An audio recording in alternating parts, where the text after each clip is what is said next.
François Davy, bonjour. Bonjour. Président du groupe Foncia, mais aussi président du réseau clameur sur l'évolution des loyers dans le privé. Alors après une année 2016 qui a marqué des records en termes de volume, près de 850 000 ventes dans l'ancien, un marché très dynamique également pour le neuf, également pour la maison individuelle.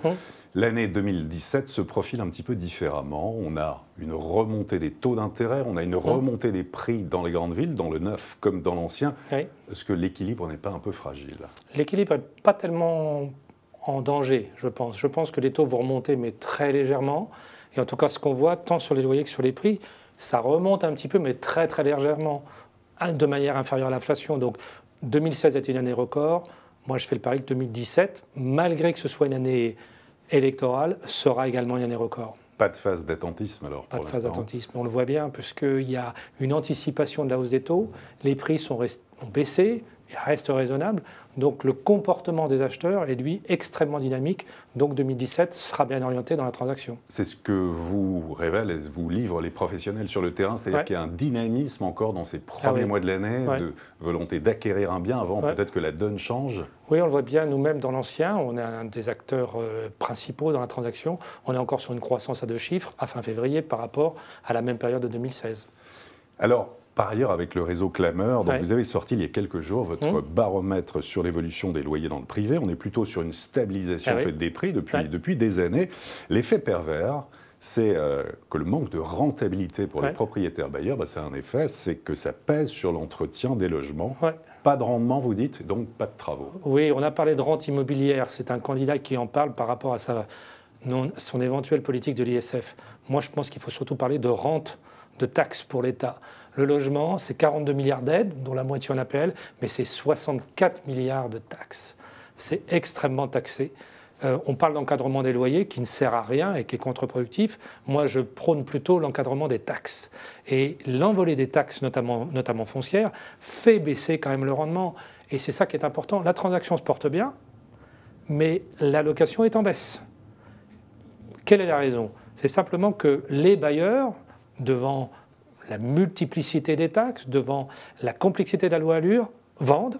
Donc ça, c'est bien, ça alimente le marché de la transaction, mais vendent à des occupants, pas à des investisseurs. Les investisseurs se tournent vers le Pinel avec un décalage de 2 ans. Donc à court terme, la location est en baisse et nous, la crainte que nous avons, c'est que le parc locatif se contracte. C'est-à-dire aussi, oui, ça va toucher en fait la qualité des logements et ça se retourne finalement contre le locataire également, c'est ce que vous dites. Bien évidemment, moins de biens à lieu. Si vous voulez, je peux vous citer une ville comme Mont-de-Marsan. À Mont-de-Marsan, on ne peut pas trouver quelque chose à louer. Il y a des villes où le parc est extrêmement bas. Dans le même temps, il y a du mouvement, mais comme le stock est bas, il y a moins de locations et les locations sont en baisse. Ça, c'est un signal inquiétant. Avec un peu de recul, vous qui couvrez l'ensemble des métiers et des services de l'immobilier avec le groupe Foncia, comment jugez-vous la loi Allure, finalement, après quasiment 5 ans? Elle a eu un impact économique, certes, mais elle a eu surtout un impact de complexité. Pour un groupe comme le nôtre, nous avons beaucoup investi. Probablement que c'est un petit peu moins difficile pour nous que pour un petit indépendant de nous adapter. Donc, certes, je dirais que ça nous permet de nous adapter, ça nous permet d'accélérer. Les conséquences, c'est que c'est beaucoup plus dur de faire ce métier. Il y a un recours un peu plus important aux professionnels pour les particuliers qui sont effarés de la complexité et des risques, notamment le déséquilibre des rapports locatifs. Et puis, troisième conséquence, et nous on le voit sur notre politique de croissance externe, c'est que beaucoup d'affaires sont à vendre. Et donc, le rythme de croissance externe du groupe Foncia ne va pas se tarir, bien au contraire. Après, beaucoup ont pu dire aussi que la loi Allure, en tout cas, permettait d'avoir plus de transparence sur les biens. Ça a complexifié, mais ça a apporté plus de transparence, notamment pour les acquéreurs. Plus de transparence sur les acquéreurs, avec un peu plus de complexité. Si vous voulez, le dernier décret sur la publicité, sur les annonces immobilières, c'est quand même un petit peu absurde. D'ailleurs, c'est pour ça que nous avons déposé un recours.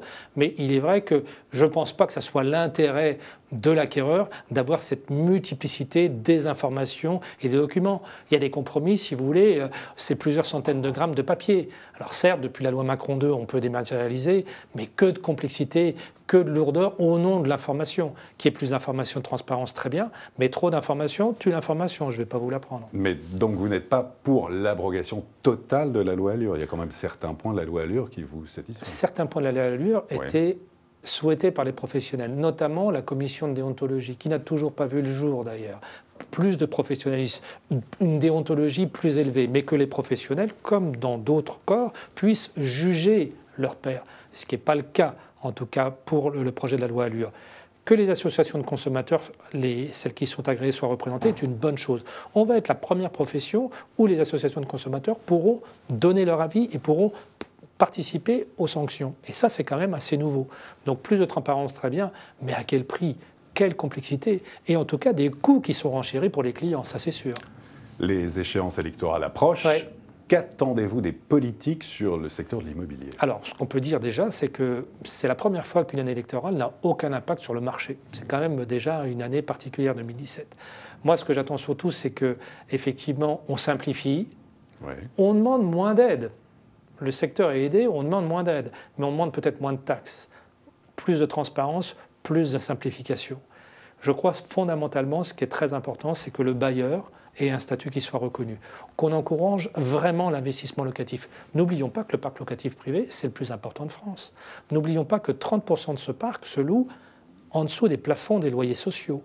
Et n'oublions pas non plus que sur les 2 200 000 bailleurs qui sont des personnes physiques, un quart sont des employés et des ouvriers. Je ne vois pas en quoi c'est une rente immobilière, l'immobilier. Quelle politique alors du logement pour demain? C'est encourager la construction. On manque de logements, simplification des normes, baisse du foncier, raccourcissement des délais, et puis aussi fondamentalement un rééquilibrage des rapports locatifs. On n'a pas à avoir des locataires tout-puissants, ni des bailleurs tout-puissants. Ça demande un équilibre. Notre rôle, nous professionnels, c'est de veiller à cet équilibre.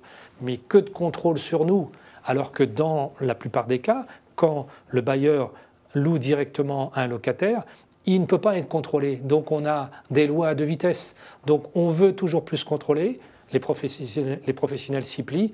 Mais qu'est-ce que c'est compliqué et quelle surcharge de travail pour nos collaborateurs. Dans quel état d'esprit sont-ils justement les professionnels? Parce qu'on pourrait se dire, en fait, l'activité marche bien, donc oui. Ils vont bien. Oui, ils vont bien, mais je dirais ils sont quand même également inquiets des défis.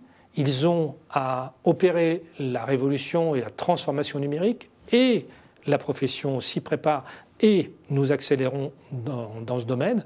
Mais je pense que fondamentalement, dans les 10 années qui viennent, beaucoup d'indépendants auront disparu de par cette exigence d'investissement, de formation et de conformité. François Davy, merci beaucoup. Merci. Et à très bientôt pour une prochaine émission du Club Immo.